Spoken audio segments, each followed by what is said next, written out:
بسم اللہ الرحمن الرحیم۔ حجاج کرام، میں نے بیت اللہ کے آداب بیان کیے، فضائل بیان کیے، اب مدینہ طیبہ کے فضائل بیان کرتا ہوں۔ حج اور عمرہ کرنے والے کو حج و عمرہ کرنے کے بعد دوسری سب سے بڑی دولت اور نعمت مدینہ منورہ کی حاضری، مسجد نبوی کی زیارت اور دونوں جہاں کے سردار اور آقا اور مولا جناب رسول کریم صلی اللہ علیہ وسلم کی خدمت میں بلا واسطہ حضوری اور براہ راست سلام پیش کرنے کی وہ سعادت ہے جو بہت ہی بلند نصیبے کی بات ہے۔ جو لوگ حج کی استطاعت ہوتے ہوئے حج نہیں کرتے وہ اس عظیم سعادت سے بھی محروم رہتے ہیں جس سے بڑھ کر کوئی محرومی نہیں۔ اب مدینہ منورہ کے فضائل سن لیجئے۔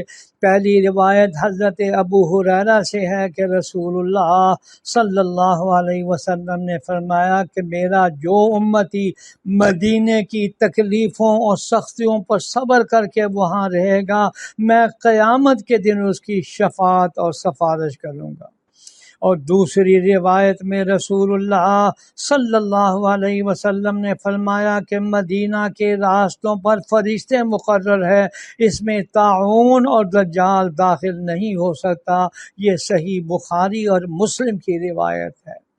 دعا کرنا ہر مومن کے اختیار میں ہے، اس لیے مدینہ طیبہ میں رہنے کی دعا خود بھی کرنی چاہیے اور دوسروں سے بھی کرانی چاہیے۔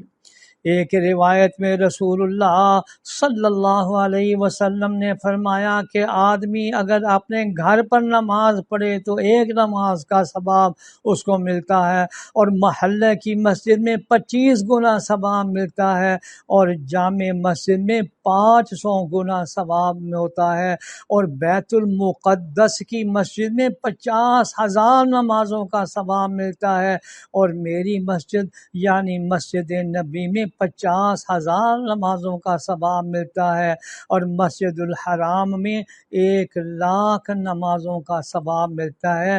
یہ ابن ماجہ کی روایت ہے۔ مسجد نبی میں ایک نماز ادا کرنے کا ثواب ایسا ہے جیسے کوئی شخص 50,000 نمازیں ادا کرے۔ اللہ اکبر، کتنا عظیم ثواب ہے۔ اس لیے مدینہ جانے والوں کو ہر نماز مسجد نبی میں ادا کرنے کا اہتمام کرنا چاہیے۔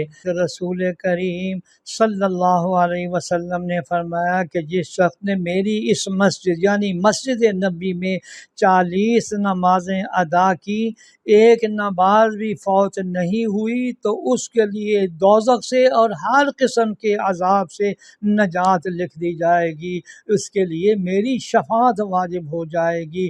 اللہ اکبر، کتنی بڑی فضیلت ہے مسجد نبی کی۔ اور ایک روایت میں رسول اکرم صلی اللہ علیہ وسلم نے فرمایا جس شخص نے حج کیا اور میری زیارت نہ کی یعنی میری قبر پر نہ آیا، اس نے مجھ پر ظلم کیا ہے۔ اور ایک روایت میں رسول کریم صلی اللہ علیہ وسلم نے فرمایا جو شخص میری قبر کے پاس کھڑے ہو کر مجھ پر درود پڑھتا ہے میں اس کو خود سنتا ہوں۔ اللہ اکبر، کتنی بڑی فضیلت ہے کہ جناب رسول اللہ صلی اللہ علیہ وسلم یہ صلاۃ و سلام سن رہے ہیں۔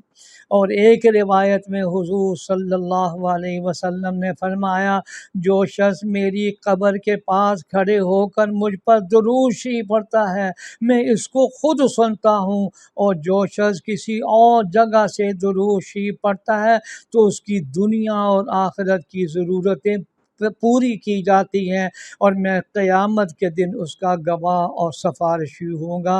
یہ کتنی بڑی فضیلت ہے کہ روضہ اقدس پر کھڑے ہو کر درود و سلام پڑھنے کا سرکار دو عالم صلی اللہ علیہ وسلم خود بنفس نفیس سنتے ہیں، سلام کا جواب دیتے ہیں۔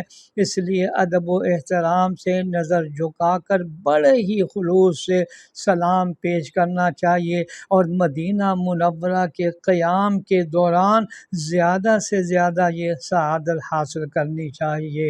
اللہ جل شانہ ہم سبوں کو قدر کرنے کی توفیق عطا فرمائے، آمین یا رب العالمین۔